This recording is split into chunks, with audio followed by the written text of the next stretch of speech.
What's up, everybody? Happy Friday.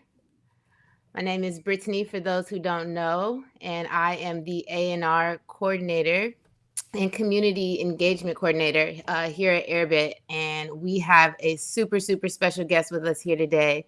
One of my absolute favorite people, not only on the platform, but just in the Airbit community overall. Tone Jones, welcome to our first Mentor Series episode. Thank you for having me. I'm looking forward to spreading whatever I can to help people. I'm just honored to be here. I thank y'all for having me. Of course, of course. That's what made you like the perfect choice. And I just really want to quickly take it back a little bit and kind of explain what this mentor series is so that everyone has just the proper understanding. We have so many dope producers on our platform. And then we've also kind of started to build within that community on our Discord. We have an amazing group of producers on Discord. And so what we are doing with this mentor series is we're trying to bring those producers that are super high in Airbit that people think they have no chance of ever talking to or getting to learn from. We want to bring them to our Discord community and just kind of put you guys on the forefront and learn from you guys, hear some of your experiences, and just see what kind of gems and tricks and tips you can share with the community. So yeah, let's just jump right into it and, get it started. Like I kind of mentioned initially, you are one of the top selling producers on Airbit, top producers on our platform. You're also an investor for Airbit. And I just kind of want to dive right in. What attracted you to Airbit initially? Initially, it was the instant beat store because before Airbit, I was doing it all manual. And, I heard, it was hard it's already enough trying to make the music. And then when somebody Right. finally buys it, you got to send out the files and all this different, different things going on. And when I heard about, well, it was my flash store at the time, I was like, oh, snap. Yeah. So, that's what got me into the whole Airbit world, just trying out the instant beat store. And it's history from that point.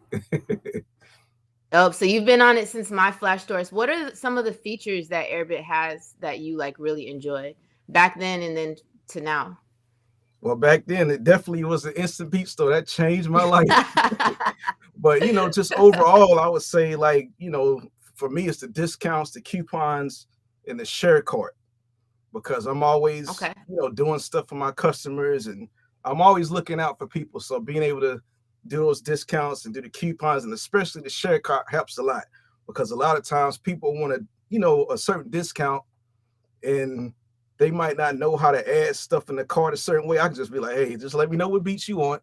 I'll put everything in the cart. Right. All you gotta do is click buy. It makes it easy for I got everybody. you. So Yeah, for sure. All right, so let's take it back a little more. I want to talk just a little bit about your upbringing. You're from South Carolina. yep. So I've done my research and I heard this story, and it has to be true because everyone is talking about it, but I want to hear from you.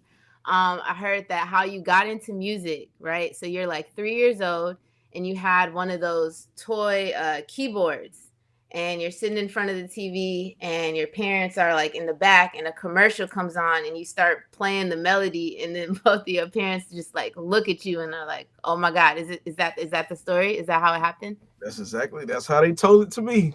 I just started playing. I wish I could remember whatever it was I was playing. I don't think they remember what the jingle was, but whatever it was, I just started playing it. And then my father, he's a musician. So, of course, he was excited and he just took that little spark and he developed me from there.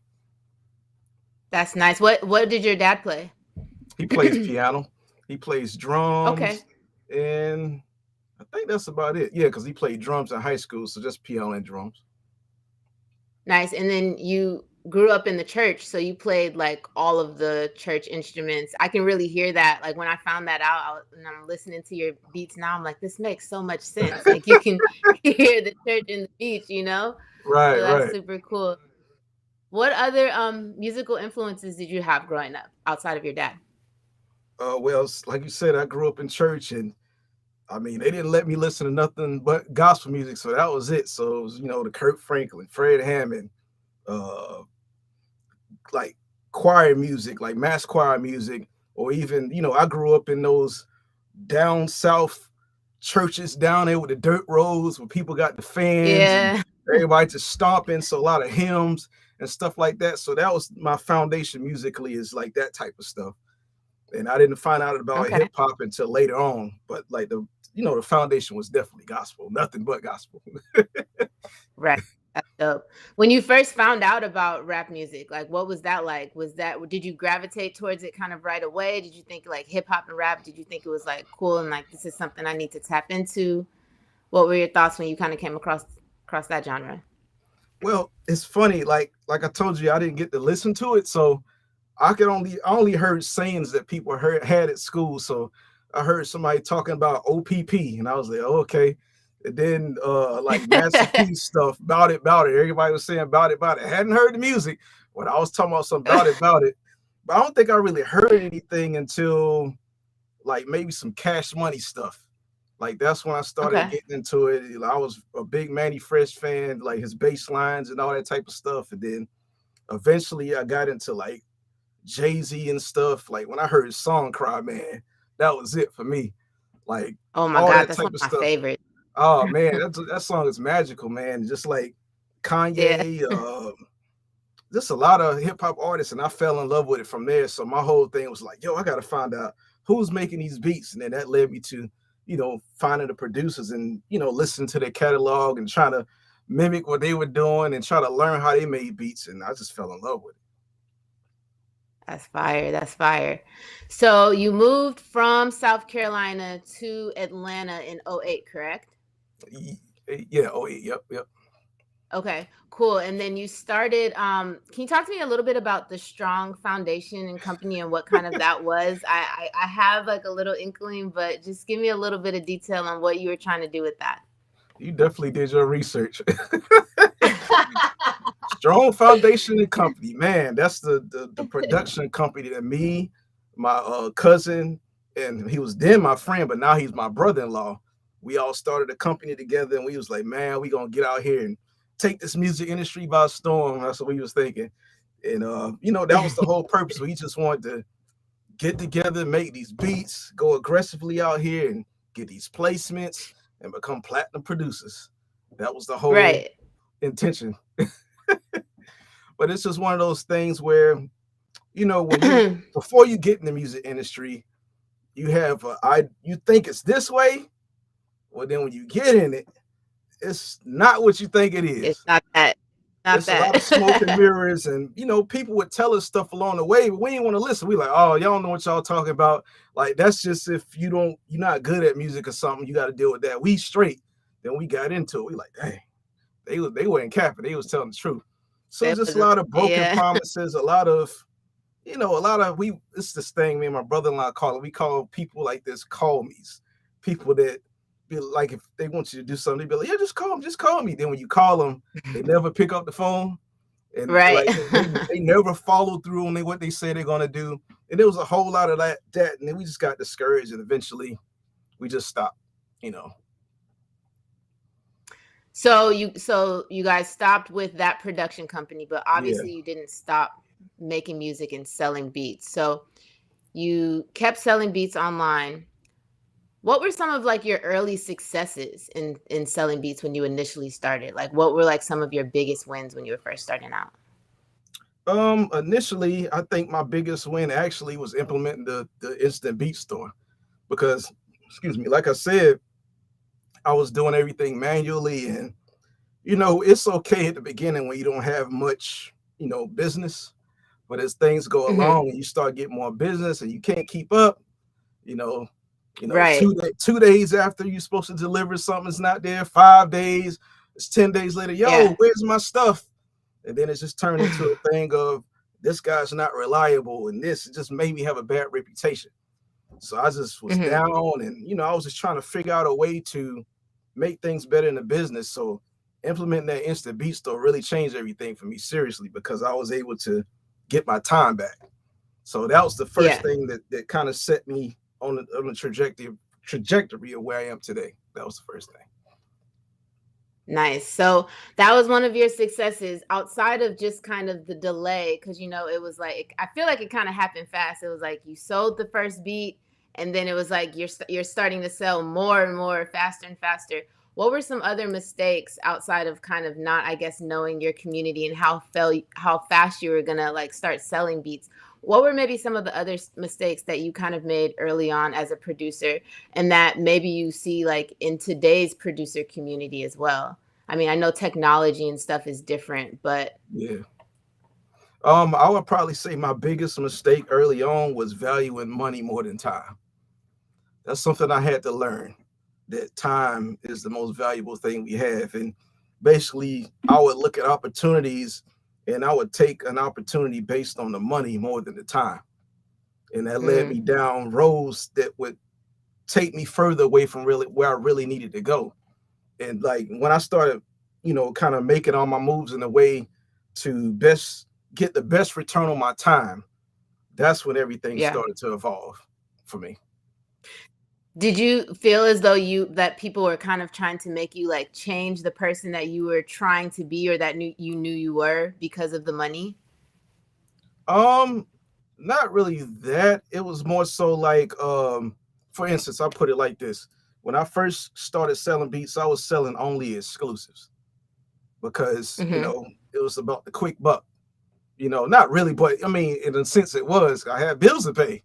Yeah. So, Right. you sell a beat, and then I'm not thinking, okay, I sat down, I might have put 5 hours in this beat. Sometimes it's days and it goes into a beat. And then I sell this beat, and that's the end of the income for that beat. And then it's like, okay, Mm-hmm. I got to make another one. Then that was gone. I got to make another one. That was gone. It's like, okay, so if I get sick, I can't make money. If Right. something happens with the equipment, I can't make money. And then I started to realize, hold on, I need to make assets that generate income over and over again, and restructure Mm-hmm. my business to that. And that's where leases came in. So the switch from exclusives to leases, that's what changed everything for Nice. Nice. me. So when you first started selling beats, you weren't exclusively like, you weren't just a producer. You also had like your main job, and then you were producing on Yeah, the side, right? yeah. Okay. So, what are some like good advice and tips that you can maybe give some people who kind of similar to you can't put everything into producing right now? You know what I'm saying? Like they can't dump all of their money, they can't dump all of their time into producing, but this is their craft, this is their love, and they still want to kind of build this and eventually get to your status. What are some things some tips that you can give them? Oh, well, the two areas you need to invest in right now is number one, mindset. Like your mindset is crucial, it's everything, and your actual Mm-hmm. skills. Those are the two areas you need to invest the most in at this time, because a lot of this stuff with success, it's not really about, I mean, talent plays a role and all those things that play a role, but it's more so about mindset, because your mindset shapes the way you view everything. So it could be an Mm-hmm. opportunity that's not good for you, but you thinking about it a certain way and you take that opportunity and it takes you off from where you need to go. Or it could be an opportunity that is for you, but you have the wrong mindset Mm-hmm. and you miss it because you're looking for the quick route. You know what I'm saying? So Right. mindset, mindset, and of course skills like investing, your craft, like piano skills, learn how to drum, like YouTube University, like, you know, skills and mindset. That's what I would say. Yeah, for sure, for sure. So on the flip side of that, let's say that you're a producer and you've got the skills, you've got the mindset, right? You got the tools, you got the equipment, you got a little bit of money. What are some maybe things that you can do to kind of get yourself ahead of the pack? Is there anything that maybe you wish that you had back then that you like didn't have that you have now that you think has helped you a lot? Well, one thing about now is people are a lot more open. Like people that are where you want to go, they're already there. People are a lot more open now, and they kind of share, their experiences, where they've been, their journey, and different things like that, and that's very helpful. So I wish I would have had Right. that at that time, because it seems like people were a lot more secretive, and social media definitely wasn't where it is today. So, Right. I would say definitely invest in, like, if there's somebody that's where you want to go and maybe they have a course or something like that, invest in their courses and, try to pick up some knowledge to try to shave out some time for yourself that they had to put in. You know what I'm saying? So that would definitely be one Right. of the things, quick plug to jonestones.com. Pick up that cheat codes course. There you go. I was just about to ask. I was just about to ask. I know you got something to throw in there real quick. Yeah, but For sure, just for sure. learning from people that's where you want to go. Whatever they have, Yeah, and of course buying equipment and plug-ins, sample packs, whatever you need to get better at where you're trying to go. for sure, for sure. So obviously, the beat selling landscape has definitely changed since you began producing, and you speak really fondly of like the importance of multiple income streams within music. Can you kind of discuss like the importance of that end and how you kind of have created your own multiple income streams? Yeah, it's definitely important because nothing stays the same. Right, And for sure. yeah, because that was a big thing. Like when I came when I came into the whole lease market, like I was one of the first people that were leasing in this niche that I was in at the time. I was selling beats to mainly the Christian hip hop artists. And when I came in, I was the first one to lease, and it caused a whole bunch of turmoil. Like he was like, "Yo, you selling your It beats for this? You doing that?" Because it was something new. It was like this guy's crazy was for doing new. this. But look at how everything is now. Like it was just the Right. future. I saw it, and I had to do that then. And now things are different again. So it's like you gotta always, I call it pivot game. You always gotta be on your pivot and kind of be looking to see what's going on. And as things change, you be like, okay, maybe I need to adjust this here. Oh, this has happened. Let me adjust this here. And always kind of keep your eye, or what they say, your ear to the streets, or what they say, to see what's going Mm-hmm. on, and make sure you're constantly changing things so that you can stay in the game. And sometimes that Right. change includes looking at the rest of your skill set and finding other things in your skill set that you can monetize too. You know, so that's where the multiple streams come in, because we all produce and stuff like that, but there's different elements of things that we do while we're producing that maybe we can monetize, like mixing for other people, mastering. Uh, I like to sing. I like to do hooks. I could monetize my hooks, but I don't do it. I don't know. I just feel funny about that. I haven't done that yet, but whatever the case is, Yeah. that's sound design. That's one of the things that is one of my multiple streams. I do a lot of sound design stuff now. For myself and for my crew at MSX Audio. We do a lot of work with companies like Native Instruments and different companies. So like that just happened along the way. You don't know at the beginning what you're necessarily going to Hmm. go to, but things evolve over time. You just got to have the right mindset about things and be open to change. Absolutely. So you touched on monetization a little bit. What other forms of monetization do you see on the horizon for musicians, like in the future? Well, it's funny that you asked me that, because I seen something today that made me go, Like I'm pretty sure y'all seen that Kanye released his new album on the Oh stem yeah, on player, the stem player. and Yeah, I it was. just totally Yes. bypassed streaming platforms totally. Mhm. Like when I seen Mhm. that, like my ears went up like, So I think that's what's going to happen. There's going to be more exclusive platforms probably coming, where people have their own platforms, devices, and people are probably going to start. I don't know. Somebody might go back to selling CDs out the trunk. Who knows? But I think a lot of people just taking their power back.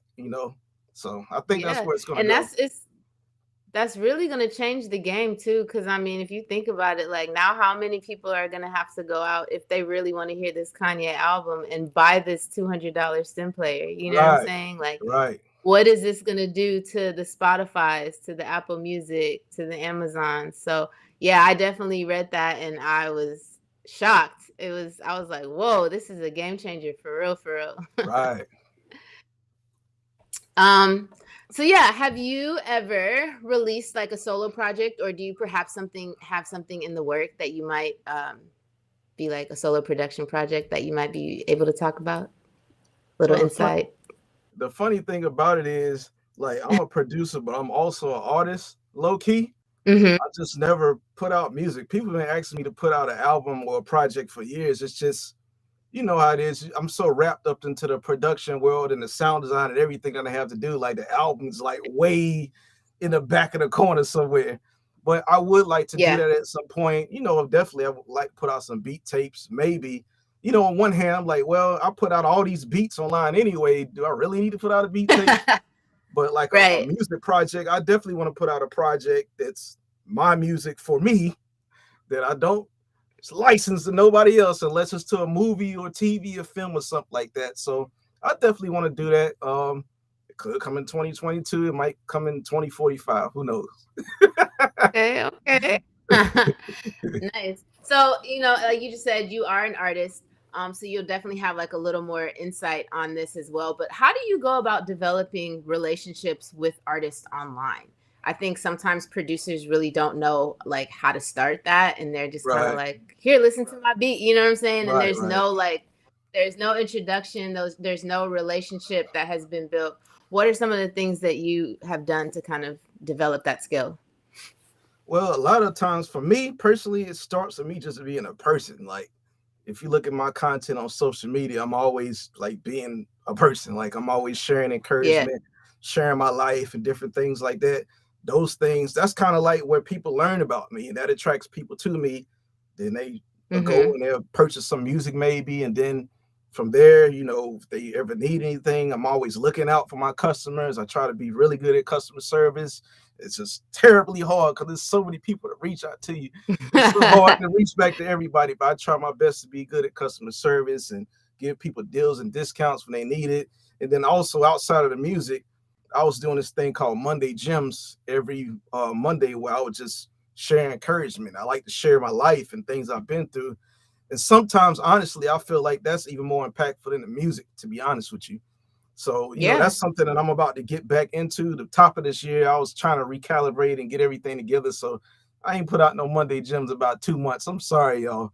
But I'm about to get back to It's that all because I right. got Give some. people something to look forward to. Right, right. So I got so much to share. So that's one of the things. Just being a human, showing my face, not hide behind a logo, and all those types of things. That fosters trust when people get to know you. Absolutely. So that's where it starts. That's dope. That's really important. I think, connecting with people and showing that, yo, I'm a human too. I have a family, I have kids, I like to go out and do X, Y, and Z. That definitely aids in like building, like you said, that trust and wanting to work with someone to know that they're just like me. They just know how to make beats, you Right, know? right. So that's cool. That's cool. So there was one quote that I found you saying a lot: learn to love the craft. I heard you mention that a lot in some of your earlier interviews, and I think that's a very strong statement, because we have a lot of producers in our community who are like, they come in and they're like, how do I sell a beat? I'm trying to sell a beat. How do I make my first sale? And Right. there's a process to it, and that's a little hard to like understand and comprehend. Can you kind of just elaborate on that statement and then why it's so important? Yeah, like, to be honest with you, you gotta learn to love this craft. And one of the main reasons why is that's the only thing that's gonna keep you in this, to be honest. Because if you do it Yep. just for the money, I mean, sometimes money is great, sometimes the money is not as great. You know, if you're doing it for fame or something like that, I'm telling you, all these things that people do stuff for is not really fulfilling when you get it. You might think it is, but when you get it, you're like, oh, that's it. Oh, what's next? You know what I'm saying? So if you don't, you got to have that love for the craft, because if this whole thing shut down right now, I would still make music Hmm. because that's what I love to do. I've been doing it since I was 3, literally. So Right. I say take time just to enjoy making music. Like, it's such a gift just to be able to make music. I don't think people realize that, especially for somebody like me who grew up in a time where all this technology we have today, we ain't had that. I was rocking out with a keyboard Mhm. and a cassette player. To be able to have a computer where you can do all this crazy stuff. This is fun stuff. So you got to take Yeah. time to really enjoy it and learn and grow and stuff like that. And the money will come as you get better and as you grow and you expand. And people look at me and be like, well, you successful. You can say that. People don't know. I started trying to sell beats in 2005, actually. I started trying to sell beats on SoundClick in 2005, and I failed. Mhm. I actually was putting up flyers in laundromats. I don't know why I put it in laundromats, trying to sell beats I was back in about to ask 2000. what made the I laundromat. don't see the logic either, but I did it. I did get one sale off of it though, so I don't know. That might be the new move. Y'all put some post. No, I'm just playing. But anyway, you know, I tried back in the day. I failed, and I was doing all kinds of stuff for the quick buck. I was trying to sell satellites online and all this stupid stuff. And then I finally had to sit down and be like, you know what? Let me just get better at my craft. Let me learn my craft. Let me just enjoy this. And then how long did it take? That was 2005. 11 years later. 5. No, not 11 years old. Is that 11 years later? I'm not great at math. That was 6 years later. I went full time. Yeah. So Nice. Nice. All right. So as one of our top selling producers, I feel like this is what the people want to know. I wouldn't be doing my job if I didn't ask this. So if can you share, and I'm gonna tier it. So the first couple tips are for producers who are just starting out. Those next couple of tips can be for like that mid-tier producer crowd. And then the last couple of tips would be for that seasoned producer. But what tips can you give to the community for selling your beats through Airbit? okay, if you're a producer, you just starting out, like you ain't never did this before. Well, one of the first thing is you need to have at least, I would say at least 30 strong, high quality beats before you start trying to sell anything. Like you need a good base that you can build from.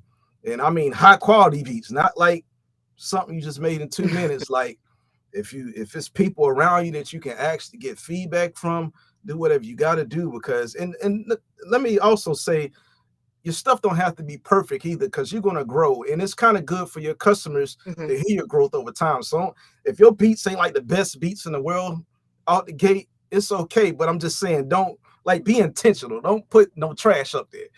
And Right. have I gotta be honest, don't put no trash, but have some high quality beats. Have your mailing list, have your website, of course, and the base things that you need. And other than that, the biggest thing, like I was saying earlier, you got to get on your social media and put your face out there. You got to be a human. You got to share some Mm-hmm. content, because I see a lot of people, it'll be nothing on their profile but like a picture and a beat playing in the background. That's all you ever hear about. Yeah. The black screen with like the wave Yeah. and the beat And playing. it's like everybody's making beats, but who are you? Like, people need to connect with you. When you can connect with Mm-hmm. people and get people's hearts, that's when you can become successful. So work on putting yourself out there, sharing your story, sharing your process, actually talking and being a human, and just put a lot of content up. And as people get to know you and start to trust you, you're going to see people start to buy beats, and it's a snowball. It's not nothing that Mm-hmm. happens quickly. You got to be patient with it. That's why I say, have a job. There's nothing wrong with a 9 to 5. Like, have a job and just do this on the Yeah. side until you get to where you want to go. And take your time, man. Take your time. Cool. All right. So now let's get to that mid-tier producer. So I've sold a few beats through Airbit. You know what I'm saying? I'm kind of getting out there, but I'm not all the way there yet. Is there anything that I can do to maybe up level my game right here? Skills. Get better. That's how you gotta. I had wrote this down because I thought about it when I was writing my answers. I said, to keep growing, you have to keep growing. So that's how you keep To growing, by keep growing, keeping you growing. have to keep growing. That's how I you like do it. that. Like, whatever it I, is, like learning piano, learn how to play better, learn how to mix better, learn how to edit better, learn arranging your beats. And that's a big thing. I hear a lot of people in the beat is kind of just a flat line, as far as like there's no journey. A music is like life. There has to be peaks and valleys. You have to look at it like that. You have your intros, your verses, and your chorus. There's different parts in music, and if everything sounds like this, and there's no peaks and valleys, people gonna get bored. So you have to put time into absolutely. your arrangement, and that comes with increasing your skills and learning your skills. Also, get more gear. Get better quality gear, because pretty much at this point, the better your product is, the better your results are going to be. So at that mid-tier point, it's about getting better. And growth Yeah, has no cap. You can always get better. So keep getting better. I'm for doing it sure. still. For sure. I was just about to ask you, do you feel as though like do you still like work on like that skill stuff that you kind of just mentioned as well? Yes, yes, Is I that have not like you? arrived. I have not arrived. I still have room for growth. Everybody does. Even the most top tier producer that you can think of has room for growth. So you have to Yeah. continually work on your craft. Yeah, that's you have to keep doing it. It never stops until you die. Sure, for sure. All right, last little tip you have. This is for that seasoned producer. So this is kind of like maybe they're at your level, maybe right under you a little bit, but they've made it. You know, they're good. What are some things outside of like keep growing and keep kind of working on that skill set that they can do to kind of push them up to that up level position, or even some things that you're working on right now to kind of get yourself, even higher than what you are? Right. I would say if you're at that level, first try to find other ways that you can monetize the same beats. So you basically getting double and triple and quadruple time. I mean return on the time Mm, that you're already putting in. So like for me, for yeah. instance, the beats that I put up on my website, there's a portion of those beats that I also put up on a partner site of mine, and they get licensed there. And then another part of that is even when I create beats, I make a lot of sounds when I create beats. I'm always recording vocals. I'm always people will hear stuff in my beats and it kind of go over their head. They don't realize like it might have took me an hour just to make that one little thing. And I realized I'm like, Yeah. yo, why not take this stuff and take that out of the beat and provide it to producers so they can use these sounds.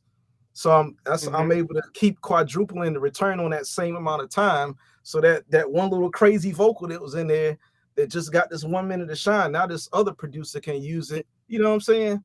So Yeah. stuff like that. So find ways to further monetize your beats and also find ways to further monetize your skill set overall. That's another thing I would say because you might make great sweet potato pie. I don't know.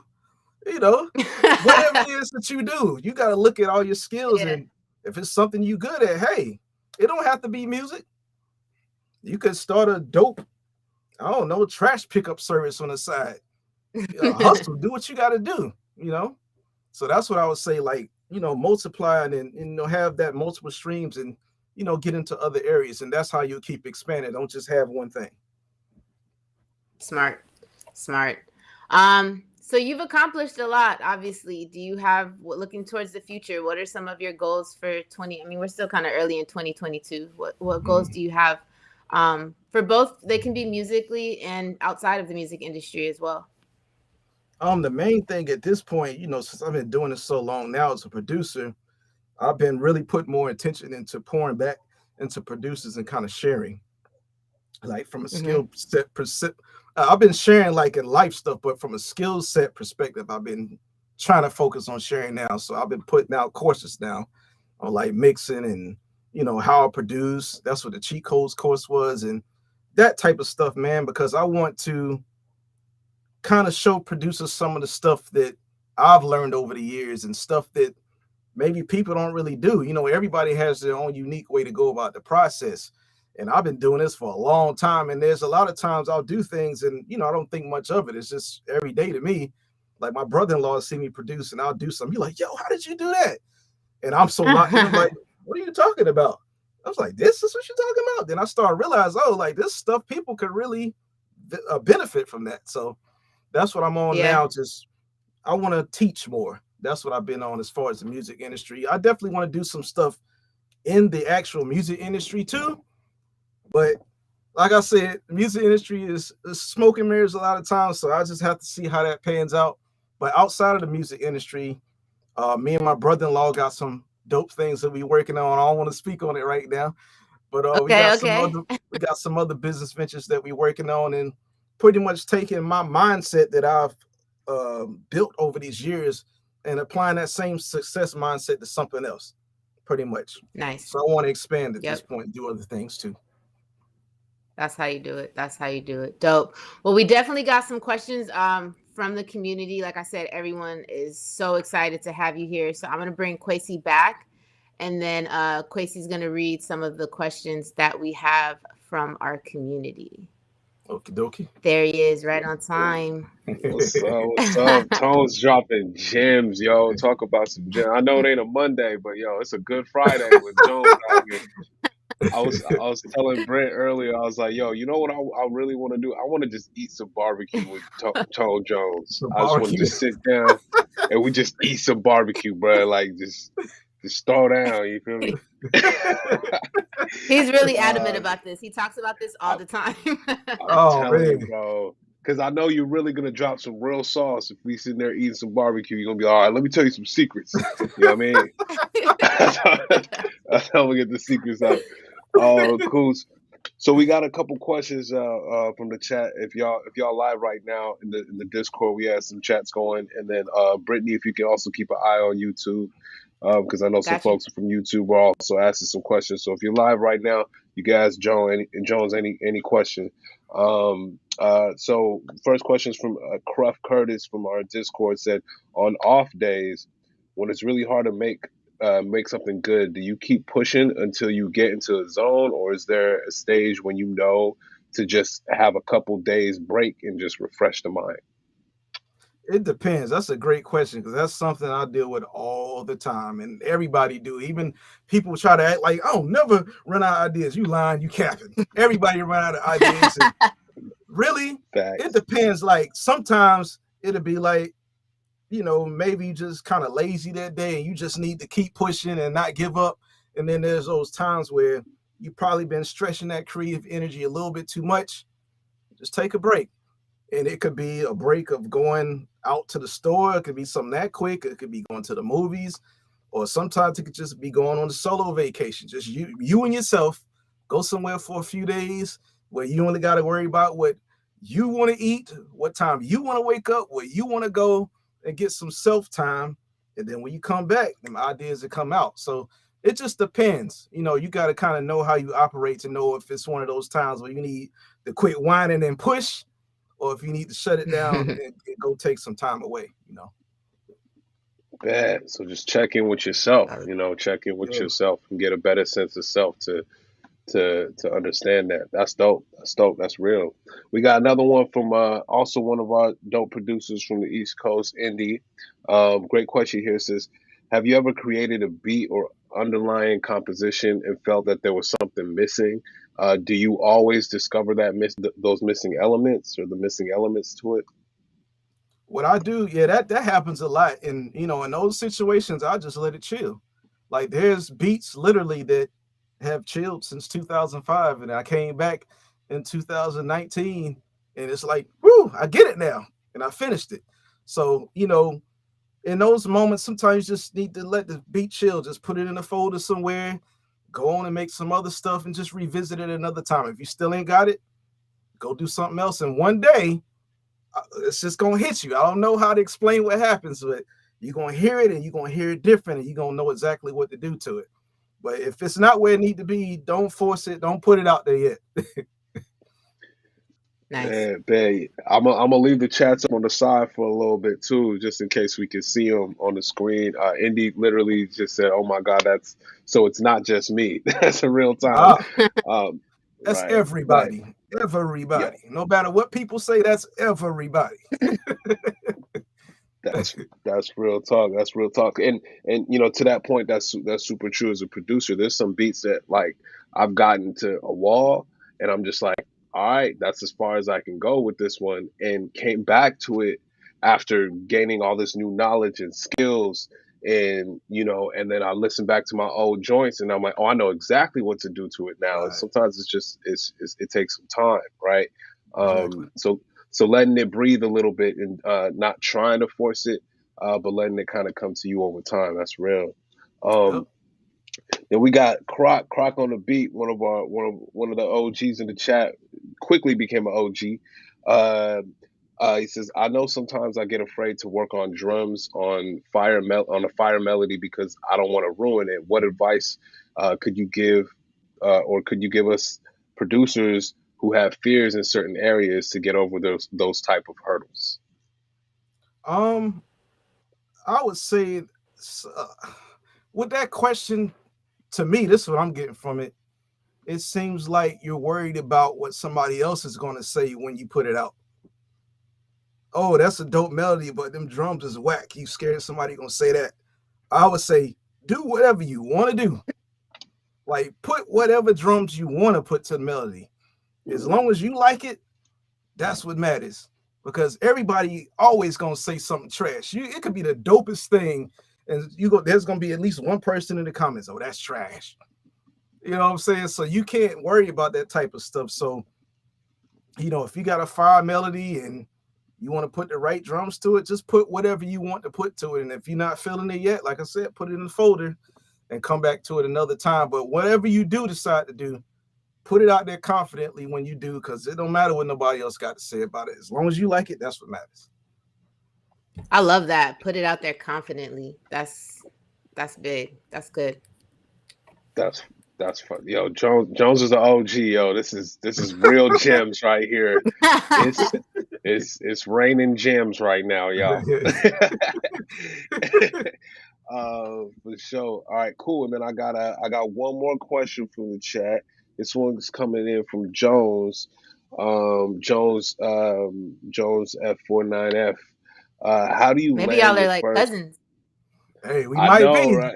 Jones I family. know. It's like you put their names together. Tone Jones F49F. Yo, that's comedy. And then, So oh yeah, Jones, y'all are both in yeah. Atlanta too. Hey, you Oh, never I know. forgot about that. they, Pull yo, up to the yo, cookout. you know what I'm saying? It's got to be a Jones tape, man. They got to make a tape Right. together now. Jones only. Jones. Yeah. So Jones says, how did you land your first major placement, and what kind of advice do you give producers still chasing their first one? Great question. Yeah. It's funny. For any of my placements, I didn't chase them. I didn't even know I was involved in them until they happened. So it's not nothing that I really chased. Like the first one with Lecrae, I literally got an email when the song was about to come out, and they were just trying to do the paperwork. The recent joint with Wale, I literally got an email when the song was about to come out, so we do the paperwork. So it's like I'm just out here doing what I do, and I'm chasing excellence, and then things just fall in my lap because I'm focused on putting my best work, no matter who the client is, how much money I'm getting paid. I'm always putting my best work out, and when you put really great content out, it's gonna go where it needs to go, and the next thing you know, stuff happens. Chase Well, excellence. Yep. chase excellence, yo. That's real, and it's the nature of the industry too. Like if you're casting a big net by getting your beats in the right people are hearing it, and you're creating kind of a network around your beats and around your brand, and it's like, folks are going to just catch wind of it. And usually that's how it works in the industry. A lot of folks that I know too as well, like some of their first, second, third placements, that it comes out of people just say, hey man, what's your BMI? What's your Right. publishing number? Mm-hmm. And you're like, Like, huh? I don't like like, what you mean? Like, what do you mean? How they even hear? You trying to trace back to like how they even got it, like, how they get my beat? I don't even know how to get it. You know what I'm saying? So, that's real though. Like, chase excellence. That's the dopest advice. Like, be the best I love it. that you can be. You feel Yep. me? That's real. That's real. Any other questions in this chat? Let me double check. See what y'all got. Yeah, I actually got a question. Um, Uh, what has collaboration really done for your creative process, and what kind of advice you give to folks about collaborating, degree? I know sometimes some collaborations can go sour, Yeah. and how do you kind of create the right type of boundaries or vibes that that okay, collabing is something that I enjoy doing, and so yeah, exactly. But really, how's it affected your creative process? Well, collaboration actually has been a big part of everything. Like when I moved to Atlanta, it was my brother-in-law who actually, well, he was my brother-in-law at the time. He was just my friend, but he's a producer too. And like at the time, we started collabing a lot, and I was always find out how he done his drums. I'm like, man, you so nice with the drums. He was doing the triplets and all that stuff. At that time, my drums was kind of like, boom, like this is just the drum. I'm gonna go crazy with the melodies, but here's the drums. And like collabing with him allowed me to see his drum process and take that stuff in. And then he saw my melody process and take that stuff in. So it's like when you collab with people, you're able to see things that maybe you wouldn't normally do. And you just take pieces of what you enjoy from other people's work and you just apply that to your own work. And that's how you continue to grow, you know. But the thing about collaboration is you can't force collaboration. It's got to be a vibe. It's got to be the right thing. It's, you know, a lot of times people don't know you from Adam, like, so just, hey, collab, bro. It's like, I don't know you. Like, who are you first? Like, can we have a conversation or something?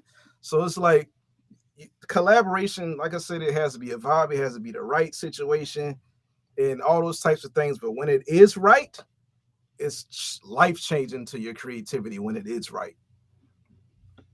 Yeah, I think we can definitely see that just on our Discord alone. We have like a collab channel. And there even has been a few times where I'm like, oh, you should work with this person. And it's kind of like what you said, like they're like, dog, I don't know that person. Like, Right. I don't know him.